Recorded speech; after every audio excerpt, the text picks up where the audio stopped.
మొన్న పెట్టిన వీడియోలో తాటి చాప, చింతపండు చాక్లెట్, తిమ్మిరి బిళ్ళలు ఇవన్నీ మనం చిన్నప్పుడు తిన్న స్నాక్స్ అన్నీ ఉన్నాయని చెప్పి ఒక వీడియో పెట్టాను కదండీ! ఆ వీడియోకి ఒకళ్ళు కామెంట్ చేశారు. "ఆశా చాక్లెట్ ఉందా అక్క అక్కడ" అని. లిటరల్లీ నేను కూడా మర్చిపోయాను. ఆశా చాక్లెట్ ఎంత ఫేమస్ మనప్పుడు గదా!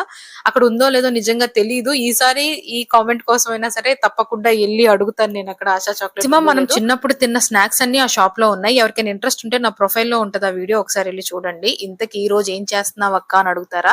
చూసారు గదా! చికెన్ దమ్ బిర్యానీ చేస్తున్నాను. నిన్న వెజిటబుల్ బిర్యానీ పెడితే అక్కో మనకసలు అలాంటివి దిగవని పెట్టారు. మీకే కాదు మాకు కూడా దిగవు. కానీ అప్పుడప్పుడు హెల్త్ కోసమైనా కొంచెం కొంచెం అలాంటివి తింటూ ఉండాలి. ఈ చికెన్ దమ్ బిర్యానీ మాత్రం అద్దిరిపోయింది. పిల్లలు చాలా ఇష్టంగా తిన్నారు. మీకు కూడా ఈ ప్రాసెస్ అంతా చూసి ఎలా అనిపించిందో కింద కామెంట్ చేయండి. బిర్యానీలు ఎప్పుడు బాస్మతి రైస్ తో చేస్తుంటారు గదా! నేను మాత్రం ఎప్పుడు నార్మల్ రైసే వేస్తాను. పిల్లలు తింటుంటారు గదా! అదొక్కటే గాదు మసాలాలు కూడా చాలా తక్కువ వేస్తాను. దీనికి కాంబినేషన్ లో మటన్ కీమా కర్రీ చేశాను. లెగ్ పీసులు ఫ్రై కూడా చేశాను. అలాగే మా సైడ్ గోంగూర, కలియా ఇవి కూడా ఉంటాయి గదా! ఇవన్నీ ఏంటక్క ఇక్కడ కనిపియట్లేదు అనుకుంటున్నారు గదా! నెక్స్ట్ వీడియోలో పోస్ట్ చేస్తాను మటన్ కీమా కర్రీ. ఒకసారి చూడండి అది కూడా.